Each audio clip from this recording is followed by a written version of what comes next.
Welcome to the Mediocre to Magnificent podcast. I'm your co-host, Braxton Matson, and your host, Lee A. Williams, and I just want to say thank you for tuning in because you are what makes this pure magnificence.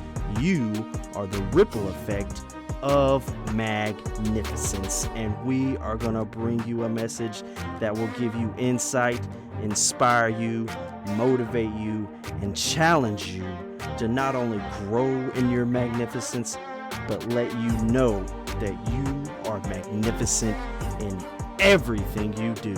So stay tuned, you don't want to miss it.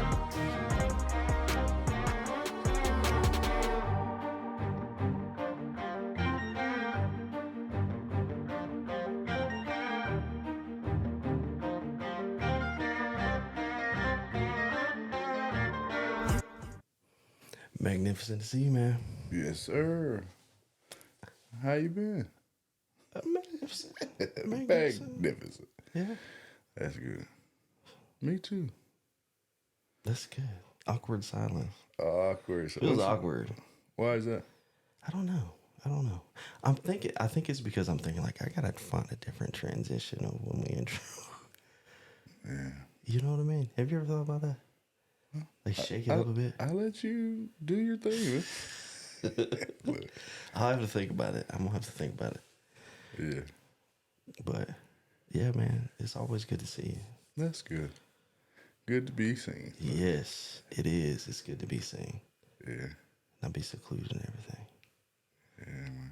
But yeah. So Cool. no, this episode, I think the way I'm gonna put it is like I was reading Wild at Heart. Yeah. So in chapter 3 of the book, in the beginning he's talking about like he's going to the zoo with his kids, Yeah. and he sees this lion, and like he's like all into this lion, like Yeah. man, he could take my head off. Like Right. I don't know if the cage or whatever it is looks a little sketchy to him or not. Yeah. Like he doesn't want to get close or whatever. And they go, you know, they do their thing, look at the monkeys and all that kind of stuff. But he wants to go back. He goes back to see the lion. Wants to go back. But the lion never even looks at him. Like, you know how ferocious a lion is, like in the wild, kind of. King of the jungle. Yeah. And he's like, he's in this this cage or whatever. Yeah. And it's like he's just, you know, he's been conditioned. You know what I mean? Been conditioned. Like he's just there. Look at your face. He's just there. He's just there. I mean, I've had that experience as far as going to the zoo. Yeah. And actually, when I had a list of things that I wanted to do with Erica. And I thought we had went to the zoo, Yeah. but we haven't. She was like, Hold up. Wait. Y'all have never been to the zoo. I've been to the zoo. You've been, but Erica We hasn't been? haven't. No, she's been Together. to the zoo too, but Not together. Yeah. Okay. I So was about to say, I was like, man. when you say like, if you're in Atlanta, you say, oh, like let's go to the aquarium, let's go to the High Museum, let's go to the. So there's just a list of things like, oh, let's go do, but we've never been to the zoo. Together. Yeah. But I think it's the reason, because she brought it up, was like, you don't remember, Lee, you don't like seeing the animals in the cages. You don't. Like, think about it this way. How much more exhilarating is it to actually go in the wild Right. and see a real lion? No bars. No bar. Like, your life could be on the line, basically. Right. Like, that's a whole different experience It is. to have that kind of experience. Yeah. You know what I mean? I mean, yeah, man. But it is kind of. I remember we went to the zoo, and I think it was just me, Candace, and the kids. I think it was. Yeah. And we went and we saw the lion set up, and I was like, man, this is kind of like you think they'd have something bigger. Yeah. And they're just laying there, just laying around. So we go to like the other areas, and then we hear them roar. Oh, wow. Whoa. You talk about like loud. Yeah. So he's just soaking it in, like roaring. Mm-hmm. But once everybody heard that, they're like, oh man, he's because they've up. been laying around all day. Yeah. They're like, oh man, he's up. He wasn't even up. Nah. He's just sitting there roaring. It's like, Yeah. but everybody got drawn to it. Yeah. And it's like, oh man, that's his roar. Like he was roaring. That's his roar. In his cage. Like he was like, I was listening to a sermon, and the sermon talks about like the lion in the cage. Yeah. And the lion always has this feeling of being in the wild, like that instinct. Yeah. But he's been conditioned to the cage. Mm. But every now and then he'll go up to the bar and roar. Yeah. But he's been he's. Yeah. You know what I mean? Right. So I was like, I think that's the topic we need to talk about. Like, what is that? Like, some people, you could use it as like the way the sermon went is that part was more like transitions, like transitioning to marriage from a job to entrepreneurship. That's how they put it. But it's like, What do you mean by? What do you mean? Like when somebody, like when they have this, they know like this isn't their place. Mm. Like the cage isn't their place. Mm-hmm. And they have this, like, there's something more. There's something more. I'm conditioned to this thing, but I know there's something more. Yeah, I'm in this cage. And it's like that. Like, that's kind of what I want to talk about. Like, what is that? Like that. I look at it, for me, it was like with the faith-based thing. Like, I think you grow in that when you grow in your faith. Yeah. So you're at your level where you're at now in your faith. And as it gets bigger and bigger, like that cage door starts to open more. Yeah. To me. I mean, yeah. So I would say, when you said that version, if you're not living in your purpose, what God created you to do, you're in a cage. Right. And what's so interesting is not like, oh, I went the zookeeper and I trapped you and I put you in a cage. Mm-hmm. You're in your own self-inflicted cage. Yeah. Because a lot of times, I mean, there's several different stories. Acres of diamond, 3 feet from gold. It's like, oh, we go search the whole world to find It's been there diamonds. And it's like, God gave you the gift. Yeah. He gave it to you. It's yours. Right. But what he didn't do, and what that we're talking about now, is he gave you the gift, but you have to unwrap it. Yeah. Or in this instance, you got to make the cage non-existent. Yeah. So I heard it once, like, I always like to play this side of it. So the lion at the zoo is obviously been dumbed down. Mm-hmm. And he's been dumbed down because he can't roam? He can't hunt? Is it the hunt? Yeah. What do you think? I think it's the hunt, man. Yeah. I really do think it's the hunt. Like, the roaming part, yeah. I mean, you got to have that. But the hunt, like, why do they hunt? Because they got to eat. So the reason why I said that version is when you're like, oh, into the marriage or into the entrepreneurship or into I'm starting this, I'm writing a book. Mm-hmm. The way I heard it is like, we're all lions. And we have certain attributes of ourselves that we don't feed. Mm. So by not feeding, and if we tie into this, not going to hunt. You're starving yourself. Right. Yeah. And then with the starving of not hunting, what is the manifestation in your life? I mean, in this example, is roaring behind a cage. Right. Now, I mean, everybody can, if we just like, oh, close your eyes and visualize this for a moment. You know what I mean? And you're like, okay. It's like, okay, close your eyes. You're at the zoo and you hear, roar, you know, the roar. You're like, oh, okay, let's go see. Let's go see. But let's say you're in the Serengeti. I'm not checking that out. let's go here. Let's go to the Serengeti. Yeah. And you hear the roar. I'm not checking that one out. It's a different roar. Yeah, there's a different level to the roar. Yeah. So at what point do we say, hey, are we going to roar to our full capability of what God has intended for our lives? Yeah. I mean, you could say it from I don't want to say simpler words, but it is simple. Like, we don't even share the gospel, man. I mean, true.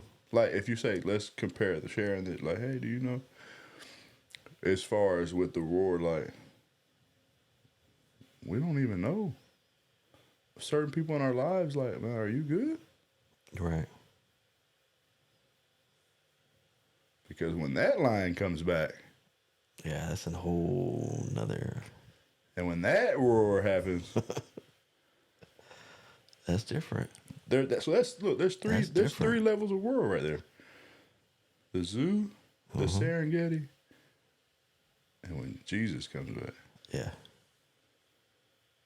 I like how you put that. Different levels of the roar. I didn't think about it that way. Look, different levels of the roar. But to tie it all in, are you gonna play your part in the roar process? Look, no, because we're all supposed to play a specific role. Especially if we're still staying in this vein, for the kingdom of God. Like, what isn't it? They said, like, oh, you were born for a time such as this. Like, in all history, you're here now. Right. He created you very specifically. And are you going to let people hear your roar? Or are you going to continue to cage yourself? Look, why are you looking like that? Nah, because it reminds me, like, of Jacob. Yeah. You know, the trickster. Oh, wow. Well, I mean, that's what it meant. I mean, some like, but like he was running, man. Yeah. And like, I forgot what it was. Like, Gad asked, "Who are you?" He said, "I'm Jacob." Yeah. It's like, hey, no, you're Israel. Yeah, he had to wrestle with. He had to wrestle with it. Did he wrestle with himself? Did he wrestle with God? Who was he wrestling with? Look, I know one thing. He got a limp from it. he got a limp. He got a limp. But that's another part of it, though. Like, you are in this cage, and you can roar. But it's almost like the cage is safety. You know? Like, you get fed. You get fed. Like, they feed you. You get watered. It may not be the greatest ideal thing as far as, like, your wild side, the instinct. Yeah. But you get fed. You get water. You know? Yeah. All that stuff. But it's but I feel like when you try to get out of the cage, like, there is a sacrifice. Like, you have to let things go that some may not want. They cling to, and I feel like strongholds in a way. You can call them strongholds. Oh, wow. But it's like, to get out of the cage. I mean, you gotta. Is there a cage? Is there a specific cage in your life? Well, yeah. I mean, that's the thing. There's multiple cages, I feel, really? like, in people's lives. I feel like there's multiple. Yeah, in your life. There's multiple cages. But I feel like it's the transition part that interests me more. Is like, okay, well, what is it that I need to let go of? Is it pride? Is it, anger? What is it that's causing me not to just get out of the cage? Yeah. Like if the door is open, It's wide open. Huh? why are you not getting out of the cage? That's not your calling. That level of conditioning. Like you being in the cage is not your calling. Like that's not what he called you to do. Just do the 9 to 5 or whatever you want to call it. Whatever you want to call it. You have a definite purpose in your life. Mm-hmm. And you're going to have to make sacrifice. I mean, it's like the butterfly analogy or the chicken. You're in this egg, this hard shell. Mm. And in order to get out of it, you got to crack the shell. You got to shed the it's like planting the seed. Like there's a reason why it's hard on the outer side. Yeah. Because it's not ready yet. Not ready. When it's ready, it's going to shed the shell. So when I said the version of like, okay, if we were to say like, oh yeah, if you're in the cage and they feed it. So if you're speaking to someone to say, okay, hey, you've been knowing that it's time to face, like, hey, quit playing small, quit showing up, quit staying in the cage. Mm-hmm. The cage is self-inflicted. How would you tell somebody to start feeding the lion? Like, for themselves. Not like, oh, I'm feeding the cage mentality. I want to feed the roar mentality. I think a lot of it comes to like uncomfortability. Like not in a negative sense of uncomfortability. Like it's something that pushes you outside the cage. Mm-hmm. If it's something that's keeping you inside the cage, it's not going to benefit anything. Right. So you had to look at it that way. What is it outside the cage that you could work on? Mm. Like what are those things that could get, like have you stepped the foot outside the door, at least outside the door. See it, test it out. Okay, then put your foot back in. Yeah. Try it again. So do you have like a specific, specific tangible that somebody could go to? For me, I think in the way I would visualize it for me was understanding what the cage is first. Mm. Yeah, so we know who we're talking to on the assessment right now. Yeah. So you got to understand. I have to, but here's the kick though. I just want out of the cage. You got to understand the cage. But don't sit there and understand the cage all the time. Look. Like I could see me doing that. Like I'm just gonna understand this cage. Well, think about it though. Like what if? Okay, so just us talking about the cage. Yeah. The door is open to the cage. Yeah. So we're speaking because there's different personality types. There's different personalities. So we know. So we know just us talking about it, the door's open, right? Door's open. So it's not, but some people their door might still be closed. It might still be closed, yeah. But just because we're talking about this, you're at the realization that the door is open. Because we're talking about it. Yeah. Because we know it's self-inflicted. Right. Especially if you say, oh, God gave me the gifts, working my gifts, hear me roar. But you said, I want to understand the cage. Yeah. I mean, that's interesting. Well, I feel like if I'm trying to help somebody out, like... No, you're being real. I'm just saying, yeah. Just speaking to the different... Because that is a not thing. Saying maybe it it's is right. Not saying maybe it's wrong. I need to understand the cage. Not saying it's indifferent. But there's people out here, because we talk, I said, how does a lion be in okay, the gate's open. Like, what do you... Right. And I said, okay, well, how do you feed the lion from the other side? Not to feed the lion to stay... in the cage. Confined. Yeah. To feed your spirit, to feed your soul, to feed your purpose, to be freed from your self-inflicted cage. Mm-hmm. And you said, I want to understand the cage. Well, it's like, how That's do you... interesting. It's just how interesting. do you not... Like, what if you don't even know you're in the cage? You know, Yeah. like you gotta understand because it's Yeah. like we learn everything, Yeah. and we're conditioned to that learning. Yeah. So what's to say you can't learn Yeah. outside the cage? Right. What's to say you can't learn that? Yeah. Oh yeah, you've been conditioned to this. But what's saying you can't learn that? You know what I mean? Right. And that's kind of where, like, for me, So you think about, do you think if you, by you understanding the cage, once you're able to really get out of the cage because you understand it, you won't go back?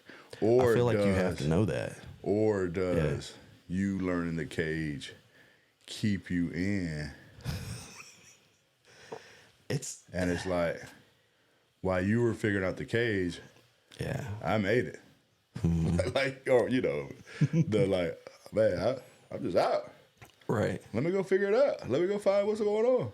Like, the cage is history. I think it comes down to personalities. Like, everybody's different. I can see you doing it. I'm out of the cage. Like, you out of the cage. Just run. You're right. Like, that door cracks. You're gone. It's over with. You're done. We'll figure it out. Where others are like, oh man, the door's open. Is the door supposed to be open? You know what I mean? Like, there's some people like that. Like, is the door supposed to be open? But let's tie this back to the thought process, especially if the cage has been self-inflicted. Yeah. And then we say, okay, now it's time to. We've had the realization that it's self-inflicted. So once you say, okay, well, I'm not doing that anymore. If we visualize, like, okay, well, does the cage disappear? Say it again. Say that again. So say, like, okay, visualize you're in a cage. Okay. Right. And you could say the gate's closed or the gate's open. Okay. Either way. Either way. But we said that the cage, 9 times out of 10, is self-inflicted. So now, just imagine the cage is gone, and you're just standing there. What, like, how does that work? Like, how do you get to that level of, like, you got to know your awareness purpose for to sure. say, like, hey, there was a cage, but I created it, so I'm tearing it down. I think it comes down to you not living in the past. So, but the real question I'm trying to get to for you, would you take it a step further? Like, oh, I want to see how I was able to make it disappear. Yeah. Or would you just be acceptable that is interesting. Like, I put it up, and now I tore it down. Right. And it's gone. And it's enough. I could see that. But the thing is because now we're starting to say, like, because remember when I said, okay, you heard the lion roar in the zoo. Let's hear the lion roar in the Serengeti. Y'all think I'm playing around with this, but I'm being serious. There's safety in the cage. Yeah. I'm glad you brought that up. That's good. Because now you're speaking from, like, I said, good. Okay, like, you created it. Now you tore it down. Well, I want to figure out what... It's like, no. You're looking to see what made you safe. What gave you comfort. Yeah. And it's... How do you feed that? Yeah. Because we can't live in cages. Yeah. It's not what we're created to do. That's great. You know, when you said that, I'm thinking, like, how you build this cage. You're building this cage. Yeah. You realize you built this cage. And then say, okay, I got to tear this cage down. And then you go, you're in the wild. Then you build this cage again. And then you got to tear the cage down. Ain't that interesting? Yeah. So the way I would say you feed it is when you got to have victories, man. Like small victories. Yeah. That propel you to continue, as you were saying, to stretch your comfort zone. Yeah. To know that, like, oh, I'm actually not in jeopardy. I'm not in harm's way. Like, I didn't die. Right. If you go that far, like, oh my God, the cages. It's like, oh, I'm okay. I'm good. Like, I'm actually having a good time. You're right. Yeah. Yeah. I mean, yeah, the way I like how you put it is, what's your safety? What does that look like? And when you can get to the point where your safety doesn't involve the cage, Yeah. which is more, for me, I would believe, is your walk in faith. Yeah. Like the way it was put is, like you're walking in your faith, but Yeah. you're not resting in your faith. Oh, that's good. I like how it was put. I like how that how was put. awful of a trick is that, man? Yeah. Like, for what I mean by that is, for you to be created to do a certain thing, Yeah. and then you don't feel safe doing it. Like the way it was put. Isn't that awful, man? Yeah. You don't feel safe. Like you're walking, but you don't So, feel like, safe. at what point do you literally tap in, like, man, this is who I am? Like you resting. And hear me roar. Yeah. I mean, the way that sermon was put at the end, when it was said like that, it made complete sense, because you could be in the wilderness and you could be in your faith. You could be doing the things. But if you're having to protect it all the time, you're not resting in it. Like, that's the safety thing. Like, you're building the cage again. Yeah. Like, there's like your faith isn't there. I mean, it's, Well, say you know this. what I mean? Look when you said that. If you said you're protecting it all the time, and my mind immediately went to, because I mean, I've always loved animals and wildlife, nature.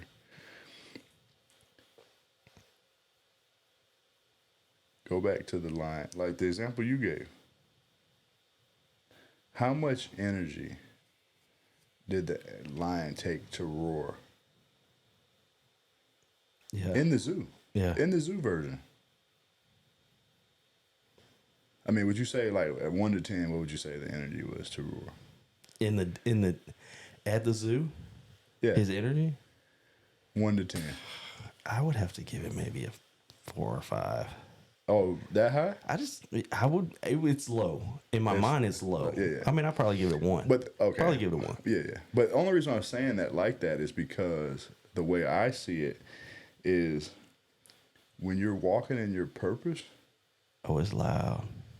But the amount of energy it takes for you to roar is low. It's low. It's low. So if you say, like, oh, I've got to protect it, the That's way like the cage. I'm visualizing it Yeah. is you have to walk in your purpose. And by you walking in your purpose, the amount of energy that it's going to take for you to roar is low. It's low. Yeah. But what does the roar create? Oh, man. But we said the zoo version, it comes, oh, let's see. But the way you put it In the wild down, version, oh, let's, it's already, like, there's a lion roaring. Like, we don't want to go find that out. right. So it's the twofold dichotomy of walking your purpose. Yeah. Like, everybody wants to see the lion roar. Mm-hmm. Everybody wants to see the lion in its purpose. Exactly. While you're out there, when you're truly in your purpose on the Serengeti, and you hear the lion roar, I'm just tying it to the safety version. No one wants to go see the lion roar. Nobody. And if they do, I won't ever forget what's like. We go hiking in the mountains all the time. I've said it. Like, oh, there's bears out here. I say, man, I want to see one. And Eric is like, you want to see a bear? I want to see a bear at a safe distance. Yeah. like I'm not gonna go shake his hand or nothing like that. But I want to see one at a safe distance. Yeah, in its natural habitat. Right. Yeah. People want to see you in your natural habitat. And that's you like it, man. walking in your purpose. Wow. This probably been pretty good, man. I like this one, man. So what are you gonna do, man? Get rid of that cage, man. You gonna study the cage? I'm just messing with you. Now that we did all this, are you gonna study the cage, man? This is the question of the day right now. Do you still study it or just let it fall? I think you just like gotta let it fall. For me, if it stretches me, it's just let it fall. I like that. I like how you said that. If it stretches me, because sometimes people like that might be like my test might be, man, how do I keep putting these cages up, man? Right. No, literally, like instead of just running out, like, man, I'm in another cage. I ran to another cage. You're running into other cages, man. Yeah. So it's like, I might need to figure this out. But your test might be like, the cage isn't real. It's non-existent. It's self-inflicted. Like, don't give energy to that. Yeah. Feed the other things that's going to keep you out of it. So, yeah. That's the question, man. That's the question. Will we hear you roar? I hope so. Yeah. I want to hear the Serengeti roar. Yeah. Because I think when you're around other lions, they're like, oh, yeah, I know who that is. Look, isn't that good? Yeah. When you're around other lions. Yeah. Well, I know I'm on the right side. I'm looking forward to when the ultimate roar comes. Yeah. I mean, you always gotta have that in your head. Yeah. Like that's always gotta be there. Like, I mean, that and alone helps you with getting out of the cage. Yeah. You know? Man. Well, I feel good about it, man. Feel magnificent about it. Take it up a notch. I must have still been in the cage. Till next time.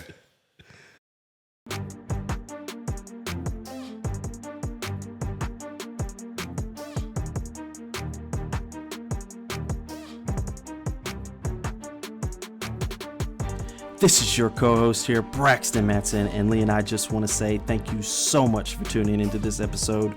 We hope you've enjoyed it just as much as we did making it, but we couldn't do it without you. So please hit that like button, leave us a rating, leave us a review.